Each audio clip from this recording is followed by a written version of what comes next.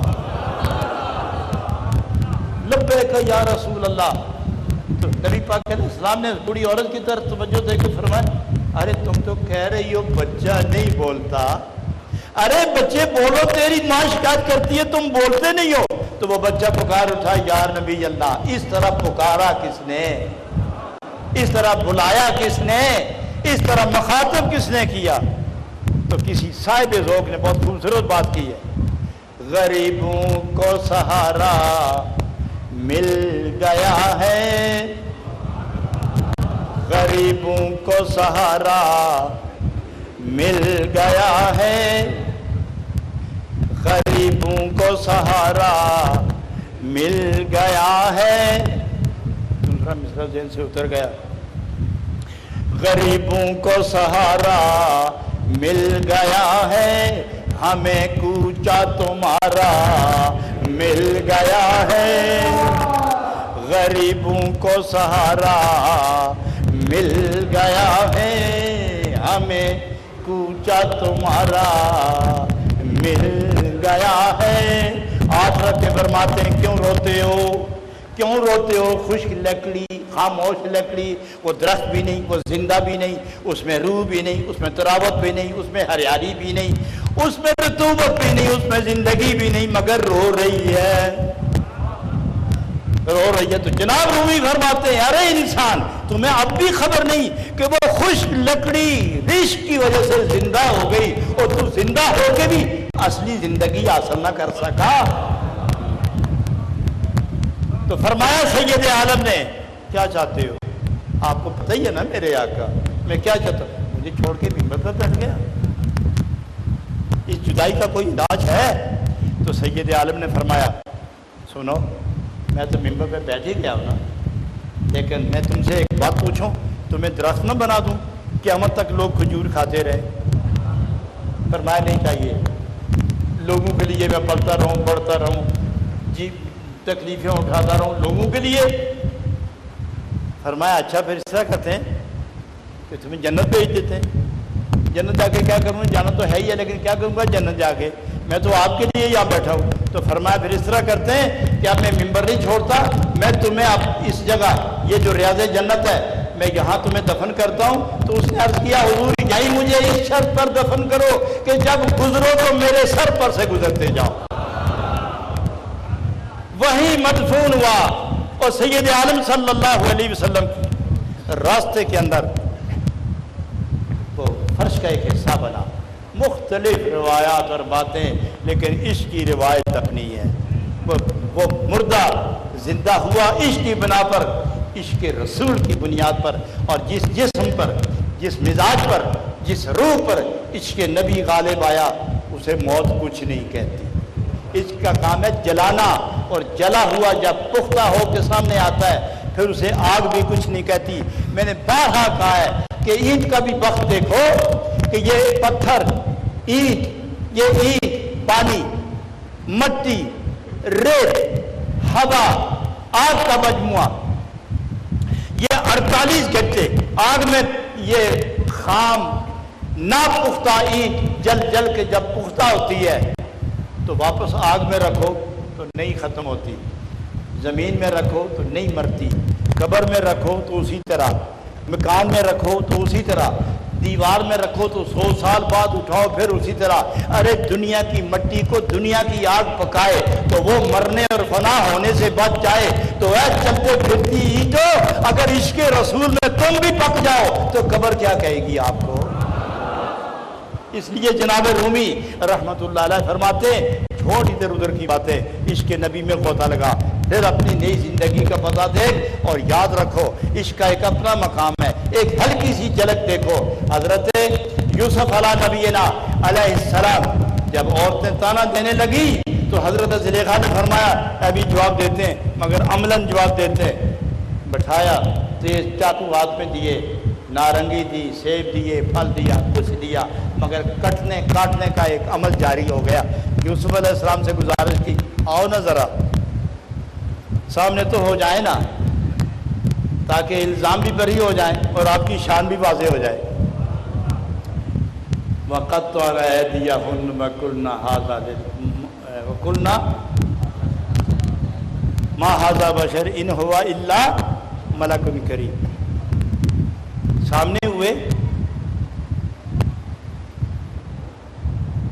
جانتے ہیں آپ، انگلیاں کٹنا شروع ہو گئے، درد نہیں ہوا. ارے میں پوچھتا ہوں کہ جمال یوسفی کی وجہ سے جو محبت پیدا ہوئی اور محبت میں جو تپش پیدا ہوئی، اس تپش میں جو حدت ہوئی، اس حدت میں جو شدت ہوئی، نظر لگی رہی، چھری چلتی رہی، انگلیاں کرتی رہی، خون بہتا رہا، درد نہیں ہوا. یہ حسن یوسف بھی ہے، لیکن حسن یوسف کے پردے کے پیچھے سے جو محبت غالب ہو کر آنکھوں اور دل پر اثر انداز ہوئی، یہ اس محبت کی گرمی اور شدت تھی کہ جس نے زخم کو محسوس نہیں ہونے دیا. جس طرح حضرت بلال پتھروں کے نیچے، لاٹھیوں کے نیچے اور گرم ریت کے نیچے اوف اللہ احد و احمد پکارتے رہے، درد سے گزر گئے، بعافیت گزر گئے. اسی طرح عشق والے جب اس وادی سے گزرتے ہیں، بے نیاز ہو کر گزرتے ہیں، کیونکہ محبوب بے پردہ ہو کر سامنے ہوتا ہے اور عاشق اس محبوب کے جلووں میں، معشوق کی چاہت میں اس طرح گزرتا ہے جس طرح مکھن سے بال نکلتا ہے. معززین حاضرین، عاشقین رسول اعظم سید عالم صلی اللہ علیہ وسلم، آپ سے صرف اتنی التماس ہے کہ اپنی زندگی جو گزار بیٹھے ہو گزر گئی، اسے واپس لانا چاہو نہیں آئے گی، وہ گزر گئی ہے. اب جو زندگی باقی ہے اس کو دھو ڈالو، اس کو استری کرو. کپڑا دھو دھا کے نا جب اس کو استری کرتے ہیں پہننے کے قابل ہو جاتا ہے. اپنی روح کو، اپنے دماغ کو، اپنے دل کو عشق نبی میں دھو ڈالو، ذکر کے نور سے دھو ڈالو. عشق نبی کی استری کر کے اس کو دوبارہ زندگی دو. فرش والے دیکھیں نہ دیکھیں، عرش والے خود دیکھیں گے آپ کو.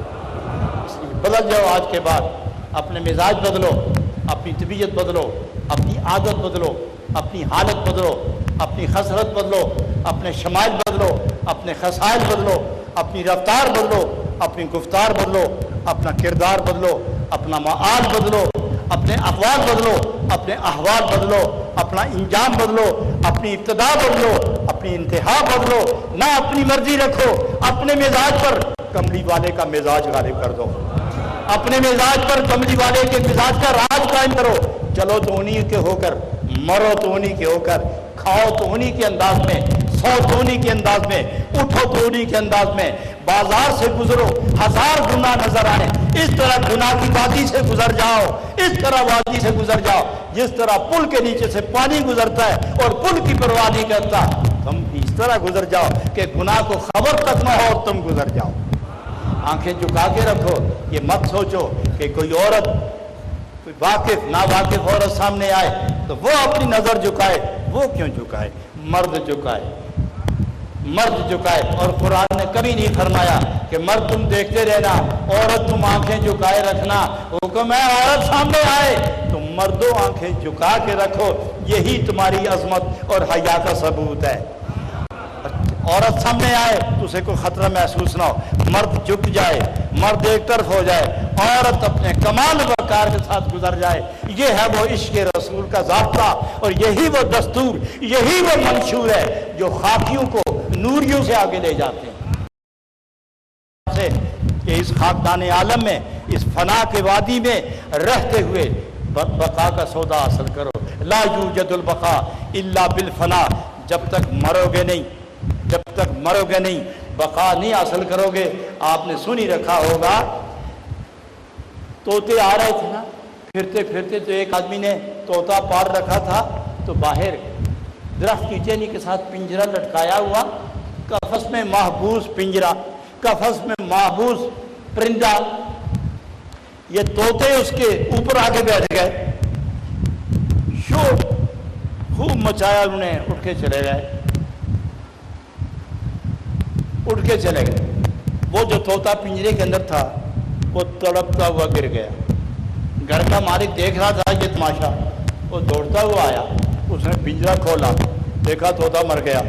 اس نے کہا کہ زمین پہ پھینکوں، اسے کتے درندے بلی وغیرہ کھا جائیں گے تو یہ اچھا نہیں جو ایک عرصہ میرے ساتھ رہا ہے. اسے درخت کے اوپر پھینک دوں تاکہ اوپر لٹکتا رہے گا، یہ جانے تو وہ جانے. بہرحال اسے میں درندوں کے حوالے نہیں کرتا. اس نے زور سے جو طوطے کو پھینکا تو اس نے پر کھول کے اڑنا شروع کر دیا. تو وہ مارے حیرت کے وہ پوچھنے لگا، ارے طوطے تم تو مر گئے تھے تو یہ ہوا کیا؟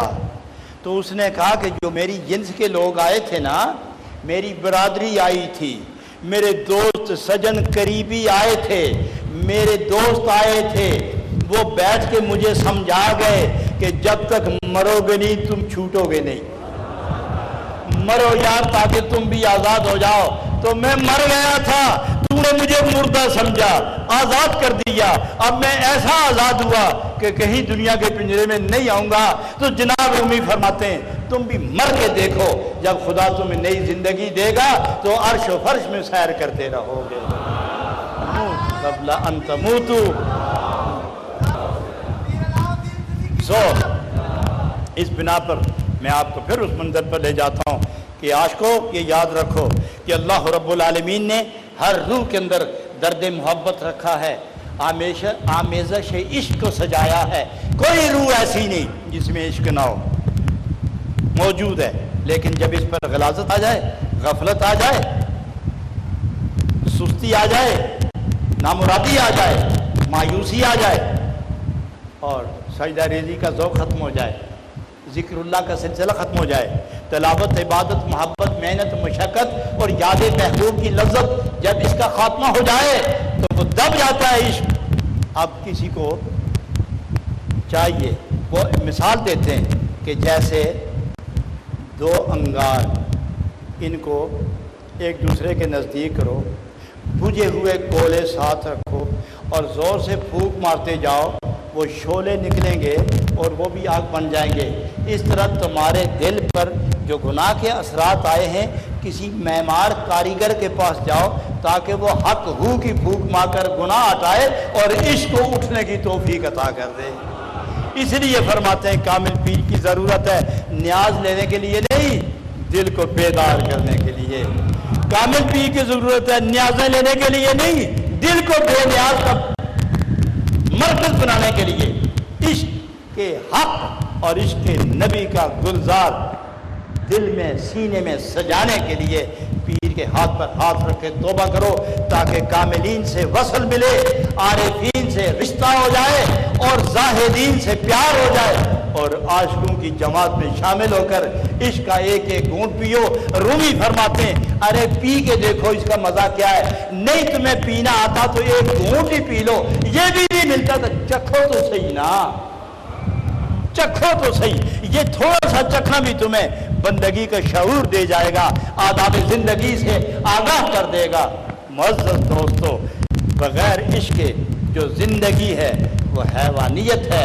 عشق کی زندگی نکھار انسانیت ہے، بہار انسانیت ہے، وقار انسانیت ہے. وہ بندگی میں کل بھی اپنے عزیز ترین دوست جناب حاجی بشیر داؤد صاحب کے گھر جو مختصر سی محفل ہوئی تھی، میں نے اس میں ایک بات کہی تھی، کل کوئی دوست موجود تھے ان کو پھر یاد آ جائے گی. تو یہ کہ ایک صاحب عرفان نے، ولی کامل نے، نائب مصطفیٰ صلی اللہ علیہ وسلم نے ارشاد فرمایا وہ نیکی جو مسترد ہو جائے، وہ نیکی، وہ عبادت جو مردود قرار پائے، وہ عبادت جسے خدا حقارت سے دیکھے، اس سے وہ گناہ اچھا جس گناہ کے بعد متصل انسان رونے لگے، عاجزی انکسار اس کے مزاج پر برپا ہو جائے اور سجدہ ریزی میں اتر جائے اور خدا اس کی اس ادا سے خوش ہو جائے، یہ اس عبادت سے یہ گناہ اچھا جو خدا کے قریب لے جائے. مطلب کہ فخر و غرور کی بندگی، اس کو درست کرنے کے لیے عشق کے محبوب کی جلن چاہیے، محبت کی طلب چاہیے، ورنہ خشک نمازیں تو تکبر دیتی ہیں، حرص و ہوس دیتی ہیں، خشک عبادت تو متکبر بناتی ہیں اور عشق سے دھلی ہوئی نمازیں تو قرب خدا کی دعوت دیتی ہیں۔ انسان اپنے مقام کو پہچان، ایمان کی حفاظت عشق رسول میں ہے، اور عشق رسول وہ دولت ہے جسے مل گئی اس کو خدا نے اپنا بنا دیا۔